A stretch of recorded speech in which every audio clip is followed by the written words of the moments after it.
भ्रष्टाचार सामने लाने के लिए सुप्रीम कोर्ट ने कहा, माननीय सर्वोच्च न्यायालय ने कहा।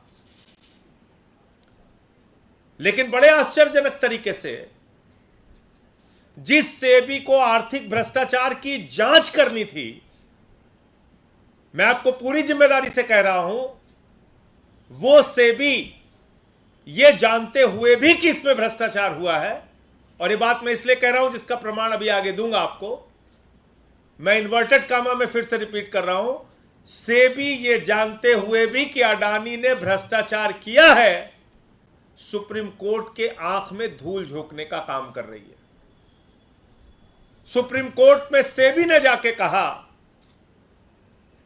कि जो एक्सपर्ट कमेटी है वो दीवार पे ठोकर मार रही है, और अगर हम इसकी जांच करते हैं तो ये जर्नी विदाउट डेस्टिनेशन होगी, कि ऐसी यात्रा जिसका कोई लक्ष्य की कोई दूरी तय नहीं है, जर्नी विदाउट डेस्टिनेशन।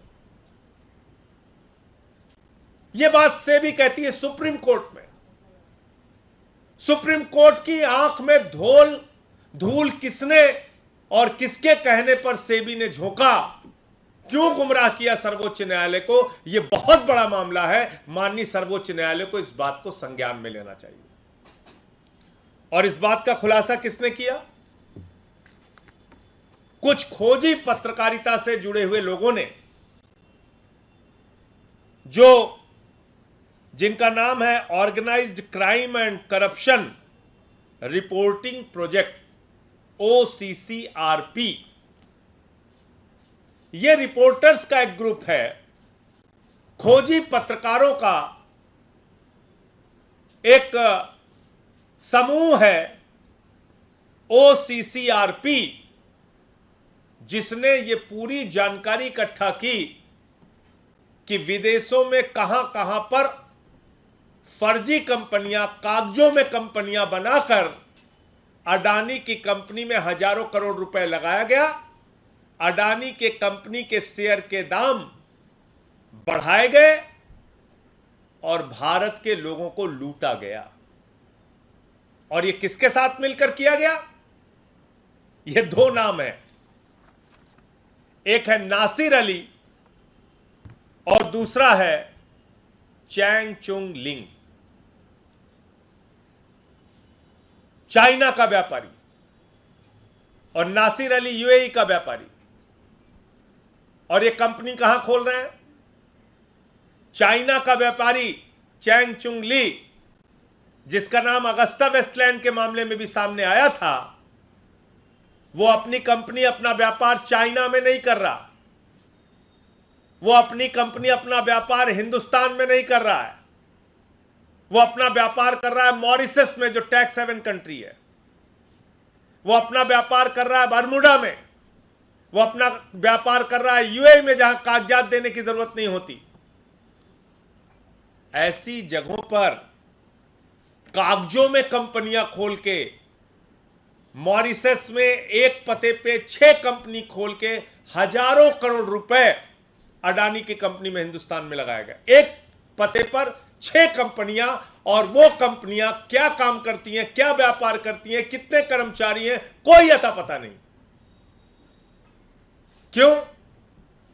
क्योंकि टैक्स हेवन कंट्रीज के नियम ऐसे हैं, वहां आपको कोई कागजात देने की जरूरत नहीं है, एक बार में कुछ फीस लगती है।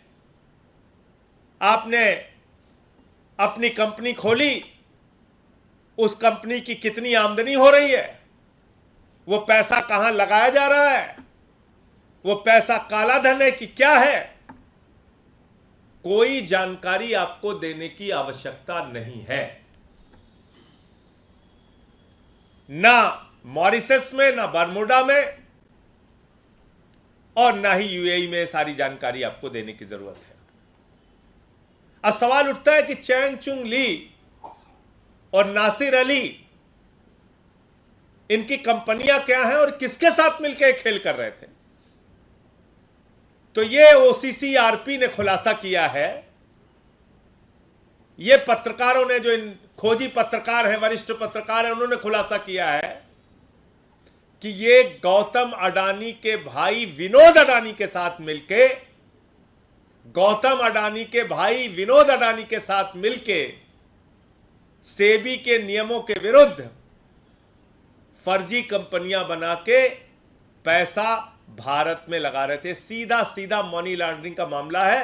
भारत से पैसा विदेशों में जाता था, विदेशों से पैसा अडानी की कंपनी में आता था, अडानी की कंपनी के शेयर के दाम बढ़ाए जाते थे और करीब करीब इसमें जितने भी दाम बढ़ते थे, जो भारत के इन्वेस्टर हैं, भारत के लोग हैं, वो बढ़े हुए दामों पे अडानी का शेयर खरीदते थे। और जब ये भ्रष्टाचार का खुलासा हिंडनबर्ग की रिपोर्ट में हुआ तो करीब करीब 5 लाख करोड़ रुपए का अडानी ग्रुप्स को, अडानी की कंपनियों को नुकसान हुआ। 5 लाख करोड़ रुपए का।